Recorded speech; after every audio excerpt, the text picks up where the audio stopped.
A record number of colleges are shutting down. The Social Security fund is drying up. Decent jobs are impossible to come by, and the dollar itself is rapidly collapsing. It's pretty clear at this point that the illusion society was built on is crumbling like a house of cards, and it's only a matter of time before the whole system collapses. Why? Because as you're soon about to see, everything about society, from the education system to the taxes we pay to money itself, is nothing more than the world's most elaborate Ponzi scheme ever. And as with every Ponzi scheme, there's one trademark signature feature they all share. They all eventually collapse. And that is exactly what we're all witnessing in real time right now. Before we proceed, let's first clearly define what exactly a Ponzi scheme is, as this is important. According to Wikipedia, a Ponzi scheme is a form of fraud that lures investors and pays profits to earlier investors with funds from more recent investors. Named after Italian businessman Charles Ponzi, this type of scheme misleads investors by either falsely suggesting that profits are derived from legitimate business activities, whereas the business activities are non-existent, or by exaggerating the extent and profitability of the legitimate business activities. It's important to note the last sentence there, that Ponzi schemes aren't necessarily always just about tricking people to invest in nothing, though that's certainly the most open and brazen form of it, but it can also be done by greatly exaggerating the potential return on investment. This is certainly the case with American colleges, which is the first Ponzi scheme we'll be exposing in this video. The potential return on investment has been blown way out of proportion by our parents and teachers from the time we were in kindergarten. Those of you millennials and Gen Z know exactly what I'm talking about. Your parents and teachers not only greatly exaggerate the profitability and return on investment of a college degree, they actually hardcore shame you and make you feel like a total failure if you don't want to go to college. I'm a millennial, so it might be slightly better now. But I still remember when I told my delusional boomer parents that I wasn't going to college, they literally reacted as if I just spit on them. That turned out to be one of the best choices of my life. We were also constantly told the lie that a college degree was going to make you an extra $1 million over the course of a lifetime, and that it was essentially guaranteed to get you a good job. Needless to say, these have all been proven to be objectively false by now, and perfectly fits the Ponzi scheme definition of exaggerating the extent and profitability of legitimate business activities. And since a lot of previous investors, aka students, who took out a lot of debt to invest in a degree, were defrauded when they found out those degrees didn't help them get a job in this economy at all, the student loan industry is reliant on lying to new investors to keep their Ponzi scheme afloat. Unfortunately for them, Gen Z, especially Gen Z men, have seen through all the broken promises perpetuated by the scam, and they're rejecting college at record levels now. This has led to a sharp rise in the amount of colleges shutting down the last few years, which is further confirmation that just like every Ponzi scheme, it eventually collapses. As bad as college is now, it's probably not the most open and brazen Ponzi scheme society runs on these days. A lot of you have asked me how I get by without having a job.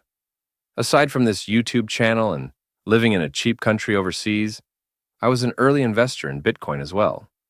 I was recently having a chat with a friend who just heard about Bitcoin and was thinking about investing some money in it.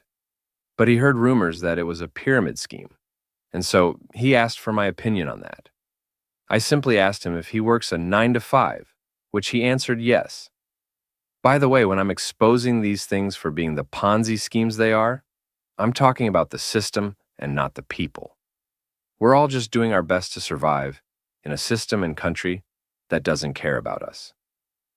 I asked him what the structure of a typical corporation usually looks like, and we both agreed you have one CEO on top, some upper management the next level down, followed by more and more people each level below until you reach the bottom, where people are getting exploited the most and paid the least. What does this structure look like? Is it just me, or does it look strangely familiar? Could it be a pyramid? Well, let's take a look at the official definition.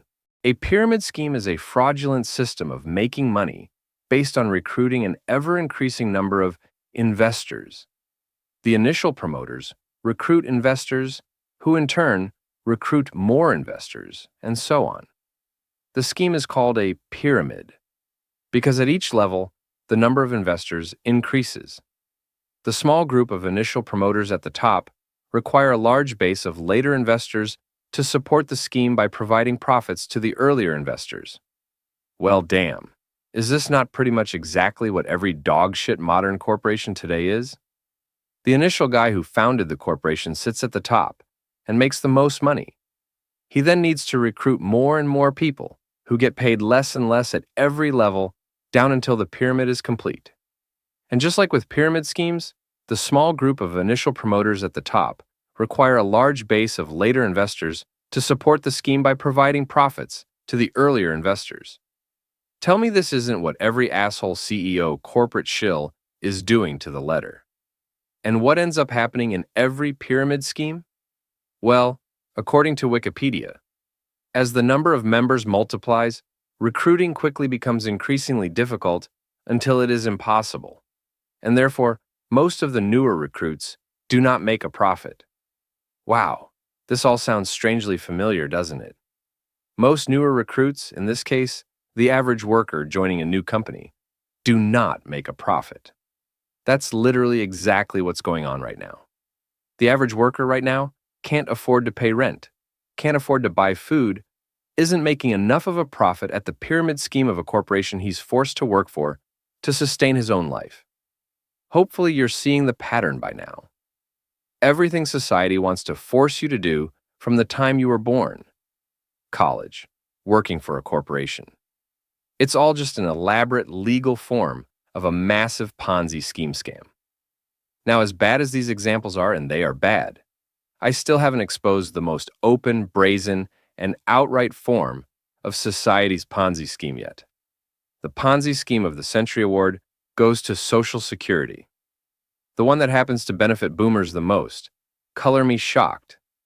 Now, there are a lot of misconceptions out there about Social Security, the main one being that you pay into a fund for yourself to receive later down the road. This is actually not the case at all. This guy right here explains it perfectly.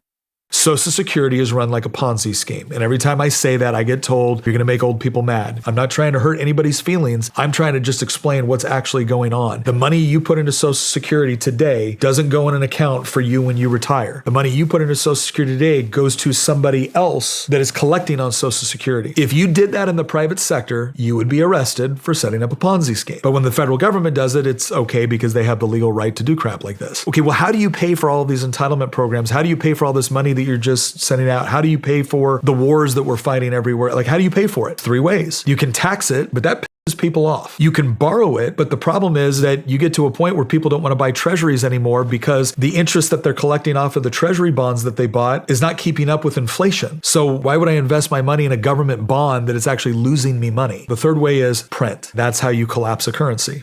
Now, as this guy explained, you're not paying into a fund for yourself to receive from later. And if you think he's making this up, just consider it from a logical perspective yourself. If you were really paying into a fund for yourself, why do they need to take it from you to begin with? Why not just let you keep the money and save or invest it yourself? This would make a lot more sense and be a lot simpler than taking it from you just to give it to you back later, when it's lost most of its value due to inflation anyways. The answer is just simply that you're not paying yourself. You're paying someone who's currently on Social Security right now. In other words, you are a more recent investor, paying a previous investor for no real product or service. This is why Social Security gets the award for the biggest Ponzi scheme ever. The other Ponzi schemes like college and the workplace exaggerate the profitability of their business practices. But Social Security actually has no business practice at all. There's literally no actual product or service here. It's literally just paying back previous investors with funds from newer investors. This is the literal textbook dictionary definition of a Ponzi scheme. And I would go as far as to say this. This is the absolute worst Ponzi scheme of all time, Even worse than the actual scams we think of when we think of Ponzi schemes. Because you at least have a choice to not participate in those Ponzi schemes if you don't want to. Social Security, however, is a Ponzi scheme that we're all forced to participate in whether we want to or not. And for the absolute icing on the cake, according to new reports, the Social Security Fund is set to run out as early as 2033, which means most of us Gen Z and millennials paying into it right now won't even see it when we're of Social Security age. This once again confirms the ultimate signature feature of any Ponzi scheme. They all run out of money and collapse at some point. Hopefully you've seen by now how basically all of society is just one big, massive Ponzi scheme that we're all forced to live. Now, if you're watching this and you want nothing more than to just check out of society, I got good news for you. From homesteading to living in a van to extreme minimalism, I recently made a tier list video of all the ways you can check out of this scam of a society we live in. Check it out. I'll see you there.